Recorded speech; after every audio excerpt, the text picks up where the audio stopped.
उन्हाळी वाळवणातील सगळ्यांच्या आवडीचा प्रकार म्हणजे गव्हाची कुरडई। ही कुरडई आपण प्रत्येक सणाला तळत असतो। ही कुरडई बनवायचं म्हटलं ना की खूप किचकट काम वाटतं। बरेच वेळा ही कुरडई बनवायचं म्हटलं ना तर चिक पातळ होतो किंवा वाळल्यानंतर कुरडई लाल पडते।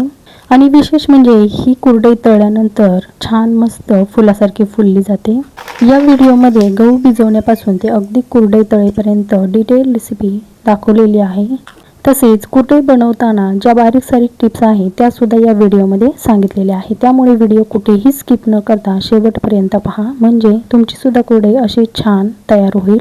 तुमचं सगळ्यांचं वैशाली किचनमध्ये मनापासून खूप खूप स्वागत। गव्हाची कुरडई बनवण्यासाठी या इथे मी 2 किलो गहू घेतलेले आहे। आता हा गहू आपला लोकवनच आहे, जो प्रत्येकालाच सहज उपलब्ध होईल अशा पद्धतीने। सुरुवातीला हा गहू आपल्याला स्वच्छ निवडून घ्यायचा आहे। यामध्ये असणारा कचरा, खडे हे बाजूला करायचे आहेत। कुरडई बनवण्यासाठी शक्यतो जुन्या गव्हाचा वापर करायचा, म्हणजे वर्षापूर्वीचा गहू आपल्याला या ठिकाणी वापरायचा आहे। जुना गहू वापरल्यामुळे चीक सुद्धा भरपूर पडतो आणि कुरडयाही जास्त प्रमाणात तयार होतात। आता हा गहू मी स्वच्छ पाण्याने धुवून घेणार आहे। एखादा स्टीलचा डबा घ्यायचा किंवा मोठं भांडं घ्यायचं, जेणेकरून गहू फुगल्यानंतर व्यवस्थित मावेल अशा पद्धतीने।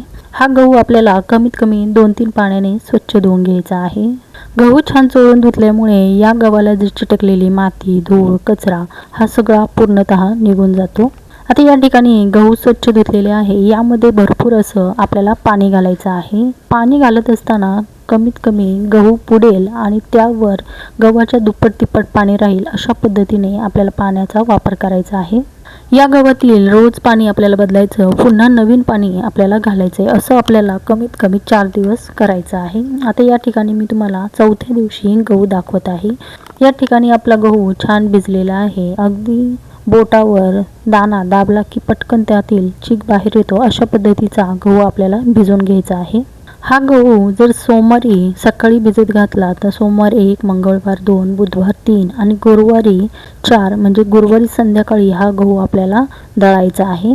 चौथ्या दिवशी सुद्धा गहू आपल्याला स्वच्छ पाण्याने धुवून काढायचा आणि फक्त गहू या ठिकाणी आपल्याला दळायला वापरायचा आहे। आता या ठिकाणी तुम्हाला घरगुती एक मशीन दाखवलेली आहे। या मशीनीवरच मी हा गहू दळून घेणार आहे।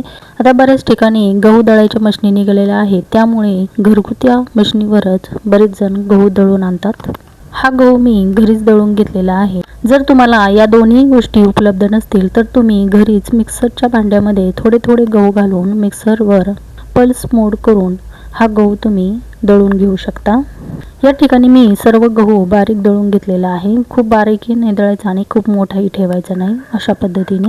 दोन्ही हाताच्या मदतीने या गव्हातील चीक बाजूला करायचा आहे आणि चोथा बाजूला करायचा आहे। पिळून घेतल्यानंतर हातामध्ये जो राहतो तो चोथा आहे। अशाच पद्धतीने सर्व गव्हाचा चोथा मी एका भांड्यामध्ये घेतलेला आहे। आता त्या चोथ्यामध्ये पुन्हा एकदा आपल्याला पाणी घालायचं आणि पुन्हा एकदा हा चोथा आपल्याला पिळून घ्यायचा आहे, कारण या चोथ्यामध्ये सुद्धा भरपूर प्रमाणात चीक अडकलेला असतो आणि तो चोथा आपल्याला सुरुवातीला हाताने चोळून घ्यायचा आणि नंतर तो पिळायचा आहे। हा गव्हाचा चोथा सुरुवातीपासून ते अगदी चीक काढेपर्यंत 1-2 वेळा फक्त पिळून घ्यायचा आहे। बरेच वेळा या चोथ्यापासून सुद्धा पापड्या तयार केल्या जातात। चोथा सुद्धा शरीरासाठी खूप पौष्टिक आहे। यामध्ये तुम्ही मीठ मिरची घालून त्याच्या पापड्या सुद्धा बनवू शकता। आता हा सर्व चीक आपल्याला एका डब्यामध्ये गाळून घ्यायचा आहे। गाळत असताना तुम्ही सोजीच्या चाळणीचा वापर करू शकता किंवा कपड्याचा वापर करू शकता, किंवा अशा प्रकारची जर पाणी गाळायची चाळण असेल तर त्यामध्ये अगदी सहज हा चीक गाळला जातो।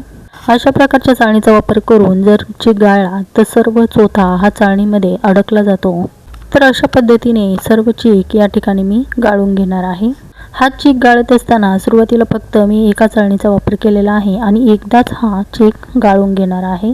जर तुम्हाला शक्य असेल तर हा चीक तुम्ही 2-3 वेळा सुद्धा गाळून घेऊ शकता। आता यामध्ये अडकलेला चोथा आपल्याला बाजूला करायचा आहे आणि पूर्ण चीक हा गाळून घ्यायचा आहे। चिकामध्ये भरपूर पाणी घालायचं आणि त्यामध्ये छोटासा असा तुरटीचा खडा आपल्याला फिरवून त्यामध्येच टाकायचा आहे। तुरटीचा खडा घातल्यामुळे या चिकातील सर्व पाणी वरच्या बाजूला निवळलं जातं। आता या ठिकाणी दुसऱ्या दिवशी मी तुम्हाला दाखवत आहे। या ठिकाणी सुरुवातीला मी पाणी काढून घेतलेलं आहे वरचं आणि त्यानंतर पुन्हा एकदा या चिकामध्ये पाणी घातलेलं आहे। कुरडया करण्यापूर्वी या चिकावरील पाणी आपल्याला पूर्णतः काढून टाकायचं, कारण हे पाणी आंबट असतं, त्यामुळे कुरडई जास्त आंबट होऊ शकते. पाणी काढत असताना जोपर्यंत पांढरा चीक पुढे येत नाही तोपर्यंत त्यावरील सर्व पाणी आपल्याला बाजूला करायचं आहे. आता खाली जो पांढरा राहिलेला आहे तो चीक आहे त्याच्या गाठी फोडून घ्यायचा आणि पुन्हा एकदा आपल्याला या बारीक चाळणीने हा चीक गाळून घ्यायचा आहे. बऱ्याच वेळा थोडीफार तांब या गव्हाच्या चिकामध्ये उतरलेली असते, ती या चाळणीमध्ये अडकली जाते आणि पुन्हा आपला पांढरा शुभ्र चीक तयार होतो. आता या ठिकाणी जेवढा चीक आहे तेवढंच पाणी आपल्याला या ठिकाणी वापरायचं आहे. या ठिकाणी मोठं पातेले घेतलेले, पाणी छान गरम केलेलं आहे, त्यामध्ये चवीनुसार मीठ घालायचं आणि अगदी गॅसची फ्लेम लो ठेवायची आणि हा चीक आपल्याला हटवून घ्यायचा आहे. गव्हाचा चीक हटत असताना अगदी तळापासून हा चीक आपल्याला हटवून घ्यायचा आहे, म्हणजे यामध्ये असणाऱ्या गाठी या सुरुवातीला फोडून घ्यायच्या, म्हणजे चीक आपला छान एकसंध तयार होतो. हा चीक हटत असताना आपल्याला एखाद्याची गरज लागतेच, कारण एक व्यक्ती पातेलं पकडते आणि दुसरी व्यक्ती हा चीक छान हटवू शकते. सुरुवातीला हा चीक आपल्याला 5-6 मिनटं तरी छान हटवून घ्यायचा आहे, म्हणजे यामधील गाठी छान फुटल्या जातात. चीक हटण्यासाठी आपल्याला शक्यतो मोठं आणि जाड पुडाचं पातेलं वापरायचं आहे, जेणेकरून छान हा चीक हटला जाईल. एक 5-6 मिनटं झाल्यानंतर हा चीक आपल्याला सर्व एकत्र करायचा आणि पाण्याचा हात लावून हा चीक आपल्याला 5-6 मिनटं झाकून ठेवायचा आहे. एक 5-6 मिनटं झाल्यानंतर पुन्हा हा चीक आपल्याला उघडायचा आणि पुन्हा एकदा हा खालीवर करायचा आहे, म्हणजे अशा पद्धतीने आपल्याला कमीत कमी 5-6 वेळा तरी ही प्रोसेस करायची आहे. आता या ठिकाणी मी व्हिडिओमध्ये ही प्रोसेस भरपूर वेळा दाखवलेली नाही, अगदी शेवटच्या स्टेपला उलटण्याच्या साहाय्याने हा चीक मी खालीवर करत आहे. पाण्याचा हात घेऊन आपल्याला हा चीक शिजला की नाही ते पाहायचं, किंवा उलटण्याच्या साहाय्याने हा चीक आपल्याला चेक करायचा आहे. आता या ठिकाणी चीक छान शिजलेला आहे, अगदी ट्रान्सपरंट झालेला आहे. पाण्याचा हात घेऊन चीक हातामध्ये घेऊन पाहायचा, जर हाताला चीक चिटकला तर समजायचं कच्चा आहे, जर अजिबातच चीक चिकटला नाही तर समजून घ्यायचं चीक आपला छान शिजलेला आहे. बरेच वेळा चीक शिजताना चटचट असा आवाज येतो, त्यावरूनही समजतं की चीक आपला छान शिजलेला आहे. आता तेही लक्षात नाही आलं तर घड्याळाच्या काट्याप्रमाणे अगदी 40 ते 45 मिनिटं चीक छान मंद गॅसवर शिजवून घ्यायचा, म्हणजे तो छान शिजला जातो. कुरडई काढण्यापूर्वी सोऱ्याला छान आतल्या बाजूने तेला पाण्याने ग्रीस करायचं आणि त्यानंतर आपल्याला लहान मोठी ज्या पद्धतीची कुरडई घालायची त्या पद्धतीची जी प्लेट या सोऱ्याला लावायची आहे. सोऱ्या भरत असताना अगदी गच्च भरायचा, यामध्ये हवेची पोकळी ठेवता कामा नये. जर हवेची पोकळी राहिली तर कुरडई अधीमध्ये तुटते. त्यानंतर जशा हव्या त्या पद्धतीच्या कुरड्या लहान मोठ्या तुम्ही घालून घेऊ शकता. सोऱ्यामध्ये चीक भरल्यानंतर पुन्हा आपल्याला हा चीक झाकून ठेवायचा, म्हणजे शेवटच्या कुरडईपर्यंत हा चीक छान गरम राहतो. ह्या कुरड्या आपल्याला सुरुवातीला फॅनखाली सुकवू शकता किंवा डायरेक्टली उन्हामध्ये जरी घातल्या ना तर छान पांढरं शुभ्र तयार होतात. या कुरड्या आपल्याला वर्षभर साठवायच्या असतात, त्यामुळे या कुरड्यांना ऊन देणं खूप गरजेचं आहे.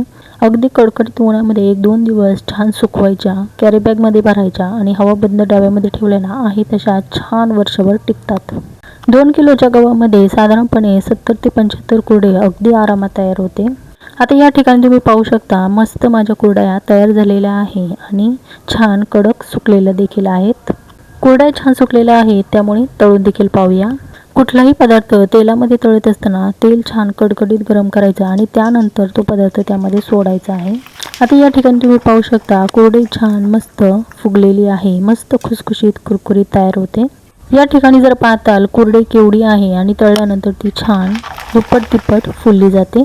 कुरडईचा रंग जर पाहताल तर मस्त पांढरशुभ्र तयार झालेली आहे आणि तळल्यानंतर अगदी तारासुद्धा तिच्या मोकळ्या झालेल्या आहे. आता या ठिकाणी मी तुम्हाला 5-6 कुरडया छान तळून दाखवलेल्या आहे. कुरडई जर पाहताल तर छान अगदी दुप्पट तिप्पट फुलली जाते आणि अजिबात तेलकटसुद्धा होत नाही. आवाजावरून तर तुमच्या लक्षात येईलच कुरडई आपली किती छान खुसखुशीत तयार झालेली आहे. या व्हिडिओमध्ये सांगितलेल्या सर्व टिप्स फॉलो करून जर कुरडई बनवली ना दरवर्षी अशाच पद्धतीने कुरडया बनवाल. आजचा हा व्हिडिओ तुम्हाला कसा वाटला नक्की कमेंट करून सांगा. व्हिडिओ आवडला असेल तर एक लाईक करा. चॅनलवर नवीन असाल तर नक्की चॅनलला सबस्क्राईब करा.